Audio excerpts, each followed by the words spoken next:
Hi, I'm Selina from Annie's Bookstop of Worcester, and I'm here with Caryn Lix, who is basically she is a young adult science fiction writer, Yep. and I'm going to let her tell you a little bit more about herself. All right. As you said, I'm Caryn Lix. I have three books out. They're all in the same series. Sanctuary, Containment, and Salvation came out in the COVID void in August. So I am a writer who lives in Canada. I'm about 2 hours north of the Montana border, and I have pets, and I like animals, and I've lived in Tokyo. So I've got all these different things going on. But basically, I just like stories. I like to write. I like to play video games. I like television. I like movies. I like telling stories to kids. I like telling stories to my daughter. I tell stories to my dogs when we're walking. Just, I like stories. Okay, and for readers unfamiliar with your work, how would you describe what you write, and what can readers expect from your latest book? So, the Sanctuary series, I always say that it's kind of a love letter to the things that really influenced me when I was growing up. So, it's really heavily influenced by like 90s sci-fi and horror movies, by survival horror video games. I still remember like Resident Evil and Silent Hill, and those games had a really formative effect on me. A little bit of X-Men probably thrown in there with the superpowers, just all the things that I love kind of come together in this mishmash. But it's kind of sci-fi horror, I suppose, which I don't think there's enough of in the world. And the latest book, Salvation, is the conclusion of the trilogy. So it's hard to talk about it too much without giving away spoilers for people who haven't read the first two books, right? But the first book, Sanctuary, is about a teenage girl who is a prison guard on an orbital prison for superpowered teenagers. Sorry. And there is an alien attack, and things go very, very wrong. And Containment continues that story, and Salvation concludes it. I don't know. I know that's not very descriptive, but Wonderful. Okay. So, what kind of research went into writing the book, and what's your favorite research story, and what cool facts and findings didn't make it into the book, but you love discovering? I'm one of those people where I don't do a lot of research in advance. I tend to research things as they come up. So I always remember I have a master's degree in English literature, and most of the people that I took my degree with really loved to research. And they didn't really like writing. They said they wrote because it was an excuse to research. And I was the polar opposite. I researched because it gave me an excuse to write. So I was always terrible. I would come across, a hole in my argument. And instead of going back and researching and finding facts, I'd just bluff my way through it, which I did actually have a professor call me on at one point. He said, you write really beautifully, but I kind of suspect you're deceiving me, but I'm really impressed with how you pulled it off. So that's my way of saying that I only research when it becomes necessary. That said, it was necessary in writing a science fiction story. So, things like sometimes I would just find myself dropping in a word I used or heard somewhere that was cool. And then I'd be like, wait, what does that actually mean? I guess I'd better find that out. So I think that was my favorite research story was, shoot, what was the word? Now I can't remember the word. But it was, geosynchronous orbit. I was like, that sounds cool. I'll put that in. And then I was like, maybe I better find out what that was. And it turned out that geosynchronous orbit was completely opposite to how I had described the view from Sanctuary. So I was like, okay, need to adapt that. So I guess my best research stories are catching my own foolishness where I've just thrown things in because they sound cool. I think I may be giving myself away that this is not hard sci-fi. I think if a physicist read my book, they'd be like, wait, what? But I'm a lot more, of course I want it to be as factually accurate as I can, but I am more interested in the story and the characters than I am in like explaining the science behind it. Right. I know there's a difference really between the scientists who write science fiction and the Yeah. English people who write science fiction. I understand that. I Yeah. love science. I really do. And I love Yep. space. And I think it's great. And it's so much fun to like read about. But yeah. Okay. So, what was the inspiration for Sanctuary, and what were the steps that you took to bring it from initial inspiration to a finished product? The Sanctuary started sort of with an image for me. I just started with this idea of just a teenage girl kind of looking down at Earth, and just there was like an awareness in my head that there was something beneath her feet that was dangerous. That was sort of the inspiration. That's what started me off. From there, I did very little bit of planning. I am not a big planner, but I found that if I don't have any planning, I tend to get about 20 chapters in and then fizzle. So from there, I did a little bit of planning to figure out what exactly was under her feet, which was the prison, and who she was and what was going to happen to her. And the image just kind of came with this sense of foreboding. So I knew that whatever the story was going to be, it was going to be dark. So it was a matter of figuring out what the darkness was and what was the scary thing. What was she worried about? So that was kind of my inspiration for it. As I said, it's also inspired really though, as unconsciously at first, but then very consciously by all those things I loved. Like there's little hidden homages to all kinds of things in there, Firefly, and I just drop little things in when I think of it and see what happens. Then in terms of bringing it to fruition, I actually write really quickly. So Sanctuary started as a NaNoWriMo project, so novel writing month. So I tried to get it done in 1 month. That did not happen. It was close though. I got probably 3/4 of the way through in a month, and I was pretty impressed with myself. And then I spent the next month kind of slowly finishing the book off, and then probably a year revising and editing.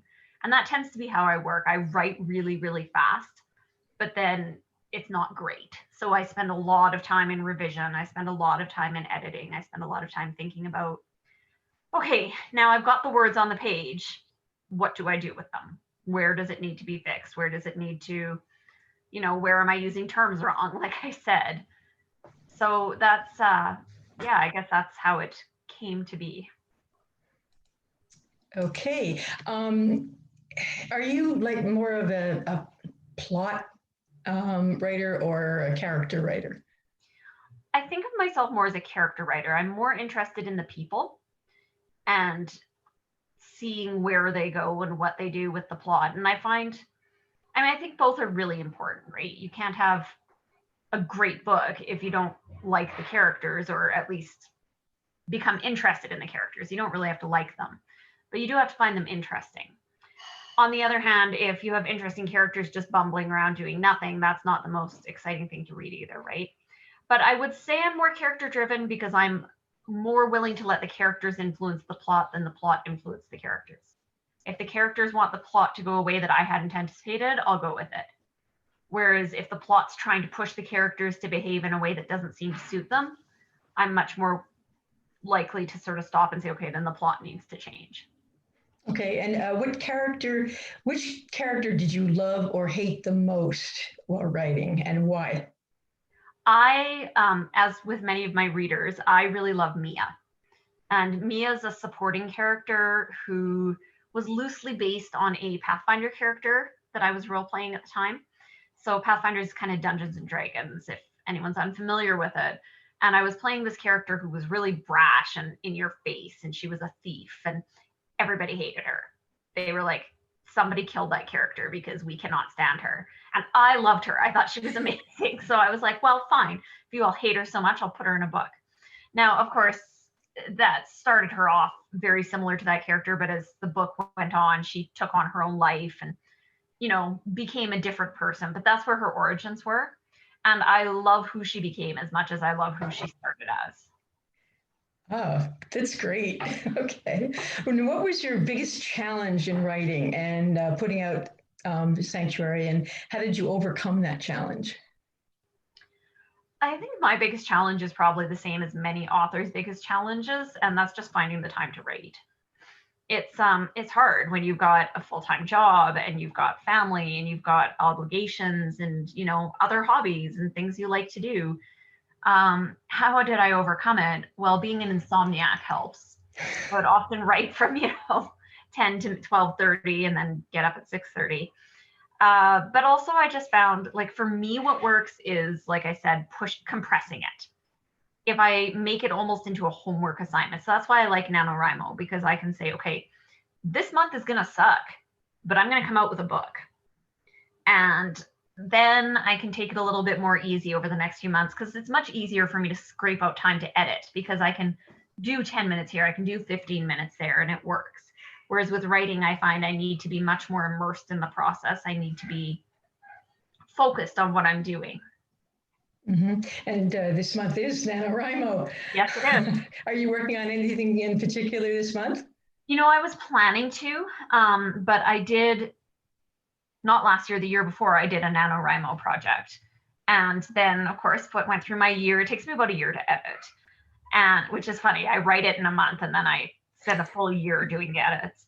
But my agent had sent me a round of edits that she'd like me to look at, and I don't have the time to do a deep edit and also write a novel at the same time. So at the moment, I'm just working on edits, but I do have a project floating around my brain that I really want to get to. So if I don't do NaNoWriMo, I might do, I don't know, MyNoWriMo and do it in December or something. So that's what's coming. What is coming next? What do we expect from you to come next? I have 2 projects on the go at the moment. Neither of them currently has a publisher, but they're both workable, like finished books. So one is a middle grade fantasy, which is quite different from what I've written here. The other one is another young adult science fiction. It's a little bit more cyberpunk, a little bit less horror, although there's still some of those horror elements in it. Set in Japan. I wrote it when I was living in Tokyo. So, if I said the Sanctuary series is a love letter to the things I enjoyed growing up, I think in many ways the new book would be a love letter to Tokyo. Okay. What draws you to the particular genre or style that you write, and what do you think draws readers to these types of books? I think there's 2 really common elements in what I write, and one is fear, and one is found family, and how found family helps us through fear. And I think given the current, just circumstances and the way the world is today, that's something that just resonates with a lot of people. There's a lot to be afraid of. And I think horror movies and, safe scares give us sort of a catharsis where we can let that fear out. We can be afraid of something and know that it's probably going to turn out okay in the end. I'm not saying that, everybody survives or everybody comes through it intact, but it's not happening to you. It's, you can experience that fear vicariously. And then I think the element of found family, so many of us have found families now. And don't get me wrong, I love my biological family as well. But, found families are really powerful things that a lot of people really identify with, especially teenagers. The friendships you form as a teenager are so powerful and so strong that I think the notion of a found family helping you cope with those fears that you face as a young person is something that resonates with a lot of people. Right. So what's your favorite part of being a writer and on the whole writing and publishing process? And what do you think has been your greatest lesson on your journey so far? My favorite part of being a writer, it's not super original, I guess, but I just like to create my own stories. I told you I love stories. I like other people's stories, but I really like being in charge of where the stories go, because there's so many times when we're watching a movie or reading a book and you're like, wait, that's the answer? No, no, no, no, no. That's not how this was supposed to go. And I like being the one in control of that. And if somebody's mad at me, well, that's at least I know that it went the way it was supposed to go, right? So I guess I'm a control freak, and writing allows me to indulge in that behavior in a way that doesn't anger too many people. That's my favorite part of being a writer. Ironically, though, I would say one of the lessons I've had to learn is to be more flexible. And that's something that, because with writing, you get so many people's opinions on your work. And it's very, very frustrating when you get, 3 publishers or your agent and an editor and a, co-writer, and they give you conflicting opinions. Because then you're really left looking at it and going, well, who's right? Are they right? Am I right? Is this person right? So I've really had to learn to kind of step back and be a little more flexible and look at things and say, okay, I'm willing to change this. Or, you know what? No, this is set in stone. This isn't changing. I've also learned that I need to be a little more confident in myself because sometimes I am right. There's that inclination, I think, when you're a starting author to just take any advice anybody gives you because you have that lack of confidence. You feel like, well, I mean, I can't be a super good writer. I just realized that there's baby vomit on me. I am look down and I'm like, oh my God, that's wonderful. So nobody would have noticed it if you hadn't pointed it out. can't help us. Now everyone's going to be staring at me.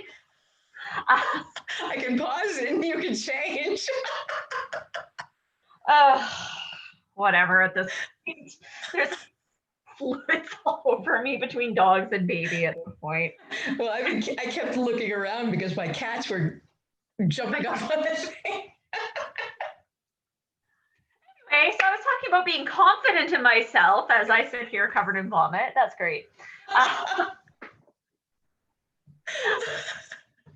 But yes, so that's something that I have learned, though, is to be a little more confident in that, not everything everybody tells me needs to change necessarily has to change. It can be good the way it is, the way I envisioned it. So are there any groups or clubs or organizations that you would recommend to other writers that have helped you along the way? There's no specific group, although I did find the writing community on Twitter to be very helpful. But what really helped me was a solid writing community that I found myself. I don't belong to any official formal groups, but when I first started out, I'm going to date myself here, I was in a Yahoo group of other authors, and some of the friendships I formed there, the group dismantled itself, I guess, just kind of organically over the years. But two of the authors, and one in particular that I met there, have gone on to be my critique partners. And I really couldn't have put Sanctuary together without my friend Timanda Wirtz, who is also an amazing writer and who just was really instrumental in helping me through those first drafts.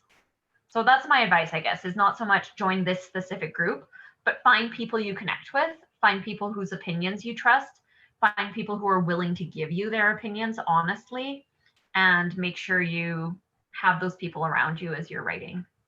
Mm-hmm. And I know that if you don't have people that give you constructive criticism, it's hard as well. If they just say, oh, if they just give you criticism, and it's tough. Right. It's finding those people who know the balance, right? Like you need someone who can tell you what you're doing right, but isn't afraid to tell you what you're doing wrong. Right, absolutely. How important has the New England setting been to your writing, or has it been? Probably not. I've never been to New England. I guess it hasn't been important at all then. Not particularly. And I write in space, right? So I don't think even the Canadian setting is particularly important because most of the Sanctuary series, I don't think they set foot on Earth at the very, very end of Salvation. Other than that, they're nowhere near Earth. So. Okay. What question do you wish interviewers would ask you, and what would you answer them? Yeah, I thought about that one for a long time, and I don't know if I have an answer to that. It's such a hard question.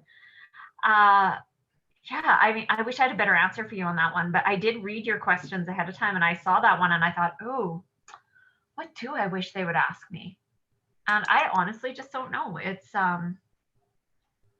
I like answering questions. I like chatting, and I'm always happy to answer the questions I'm asked. Okay. So a question now is, you've already mentioned a few of the things, like what are your passions when you're not writing, and how do you make time for the hobbies and things that you love? As I said, insomnia. Yeah.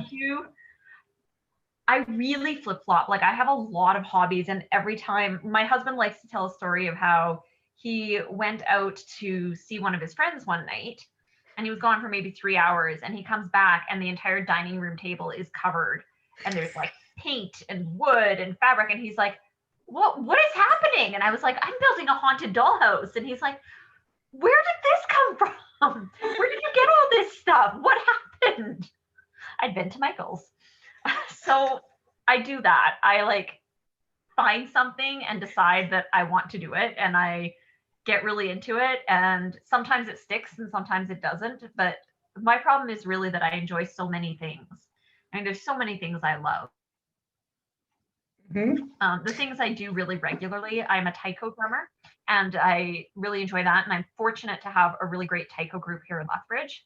So I'm a member of the Hibikia drumming group here in Lethbridge. And so the fact that we've scheduled practices keeps me showing up to them. That's really helpful. And I do some martial arts. So I've done Iaido, which is a Japanese sword-based martial art. And my husband and I are doing some Kung Fu right now. So again, those are helpful because they're scheduled. So, you know, we have a babysitter booked. It's grandma, but that's okay. And we know we're doing it at this time each week. Other things, I tend to go through phases. So, you know, I'll obsessively be knitting something for a couple of weeks, and I'll be watching lots of TV while I'm knitting. And then suddenly I'll be reading, and I won't knit anything for 2 months because I'm reading. And then, you know, a video game will come out that I want to play, and then suddenly I'm immersed in that, and I haven't read anything in weeks. It's like, I tend to cycle through my hobbies, and I guess that makes sense given how I write. You know, I tend to immerse myself in things for short periods and then come back to them later. Okay. What does your writing space look like? My writing space looks like this. What do you need to have around you while you're writing or editing? You know, I'm pretty flexible, and I think that's because you asked how I find time for things. I find time for things by doing them when and where I can. So ideally, yeah, like this is my little office upstairs. I'm kind of in the attic. This is the roof. So the first couple weeks I was up here, I kept smashing my head whenever I tried to stand up. I teach up here right now too, because I'm online teaching. So it's helpful because it's a workspace, and it feels like a workspace. You know, when I'm up here, my husband knows not to come up and start a chat with me and stuff like that. But realistically, there's nothing I need because I need my computer. I'm not a great longhand writer, although I have done that too. I've sat in very boring meetings with a notebook and written things under the table, because I really have learned that if you want to do this, you've got to do it when and where you can. And if, you know, my rule is going to be that I have to be in this chair with this kind of tea beside me and this snack, and it has to be 72 degrees and the window has to be at this angle, then I can only write in those specific circumstances. Okay. And what is one thing that most people don't realize about you? One thing people don't realize about me, a lot of people don't know that I've had a lot of struggles with anxiety and with depression over the years. So I'm what's called a high functioning person who has these conditions, and I present as very confident. I present as, you know, pretty sure of what's going on around me. And then I come home and I melt down and I second guess everything. I'll probably spend an hour going over my answers in this later and being like, why did I talk about baby vomit? Why did that come up? I can cut that out. I don't actually care. It's fine. But you know, that's one thing that, and I'm never sure how much, you know, especially because I'm a teacher. So I worry sometimes about, like, I'm not ashamed of anything. And it's not that I try to hide things, but I also don't often advertise these things, because sometimes you do get that situation where you have families or parents saying, well, but you're in charge of my child. Like, is that, but in another way, I think it's good for kids to be aware and be aware that, you know, your teachers, authors, people you know have a lot of the same feelings you do. And I think anxiety especially is so common in our young people now that it's a very recognizable thing for them. And I think it bleeds through into a lot of my characters too. A little bit into Kenzie, not too much. Kenzie being the main character of Sanctuary. But in my newest book, the main character, Hannah, definitely has a lot of the same anxiety triggers and stuff that I do. What has been your favorite adventure during your writing career? I really enjoy, so I was able 2 years ago to teach in Tokyo for a year. I was teaching at the Canadian International School in Tokyo, which was just an incredible experience on its own. But what was really cool was getting to form connections with the international community over there. So I was able to do an author talk to our middle school students, which was really cool for them because, you know, being in Tokyo, they don't get a ton of English authors coming through giving them author visits like you would get at maybe a school in Canada or the United States. So it was kind of neat getting to have that experience with them. And then, you know, all of my students are interested that I write books, but my Japanese students were really interested. I shouldn't say my Japanese students, my students in Japan. It was an international school. I had students from all over the world, but they were really interested that I wrote books. And the school librarian was really strong behind me. And the International Librarian School community has nominated me for a Sakura Medal, which is an award given to books by international schools in Japan. So I think that was cool. And I mean, I also had a really great moment where we went to, oh gosh, Tsutaya? I can't remember the name, but it's this really big bookstore in Tokyo, and they have a whole floor of English books, and my book was there. And that was very, very exciting for me to go in and just, you know, I mean, at the school, they had a personal connection to me, so that's part of why they were so involved. But this store had no connection. So to go in and be like, hey, my book has made it to Japan, independent of me, I made my husband take like 72 pictures and then. Yeah. Wow, that is amazing. Yeah, it was pretty cool. While you're writing, do you prefer music, silence, or what? I can, as I said, I've made it kind of a habit to be able to write through anything. I can write with the baby crying and the dog pawing at me and a meeting going on. But if I have my choice, I do prefer music. So a lot of times I'll make a playlist that seems to fit what I'm writing, and I'll just have it running on repeat in the background, and it helps put me in the mood world that I'm writing in. Uh-huh. Well, you kind of brought up something in my next question, which is writers often have furry or feathered or otherwise non-human companions to help them through their work. And what do you have, and how do they help or not help you with your writing? I have right now. I'm down to 2 pets. I used to have 3 rabbits, and my husband came with a cat. But they have all sadly passed away. So we just have our 2 puppies now. So my one dog is wonderful. She is a 3-legged black lab. She's getting on in years, but she's the best. She'll come and she sits on my feet and keeps them warm while I write. That's her contribution, and she's awesome.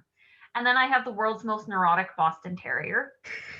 We don't know what's wrong with him. He's broken, as near as we can tell. But I'll be writing and suddenly I'll feel something scratching at my arm, and he's like, and so eventually if he's driving me nuts, I'll pick him up and perch him on my lap, and I'm trying to type around him, and he's, you know, sitting there balanced very uncomfortably and precariously, but not giving up his seat for anything. So yeah, that's Archer. He's named after the cartoon or the character on TV, and it's fairly appropriate. So they're kind of polar opposites, but they're also best friends. So great. And do you have any favorite foods or drinks that must be in the vicinity, or must be avoided while you're writing or editing or piece of work? I don't have anything that must be. I do find having a cup of tea nearby is helpful. I like tea. It feels like a creative beverage. If I had my way, I would just always be eating sugar. It's like I would always have ice cream here and a chocolate bar here, and I would never stop eating them. So those should be avoided in general. But yeah, I usually, if I'm going to go do a long writing session, I do often make a cup of tea to take with me and sometimes it sits there and gets cold while I write, but sometimes it's something to distract yourself, right? If you need to think, you can stop and sip the tea, and then you're like, okay, I'm doing something still. And what do you consider the most challenging part of the writing process, and how did you overcome that? For me, the most challenging part of writing is probably just working through those moments where you get stuck. Because like I said, I'm not really a plotter. I do a tiny, tiny, minuscule bit of planning so I know where I'm going. And then I just kind of let the characters tell me where to write. And Yep. sometimes that works great. And then other times you're just lost and you know you're lost and you're writing and you're like, oh my goodness, what is happening? I'm bored writing this, so nobody is going to want to read it. This is terrible. I hate those moments. What I've found with them, though, is that you need to push through them. Because if I stop at that moment, I will probably never pick up that book again.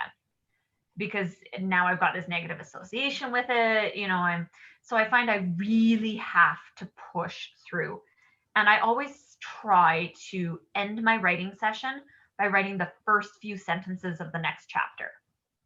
So I try to do a full chapter, at least one, in a sitting, if possible, and not end at the end of that chapter, but end a few sentences into the new one so that I'm carrying forward. I have some momentum. What I found is that if you push through those difficult parts, sometimes you're in luck and you come back to it and you're like, oh, I don't know why I thought this was so bad. It's fine. It's, needs a bit of tweaking, but it's not the nightmare I thought it was when I was writing it.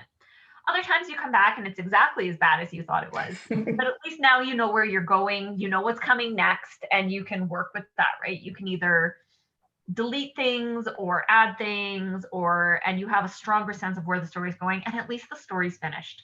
So you can get help. Worst case scenario, I can go to someone and be like, okay, read this chapter and tell me what to fix. And you can't write in a vacuum.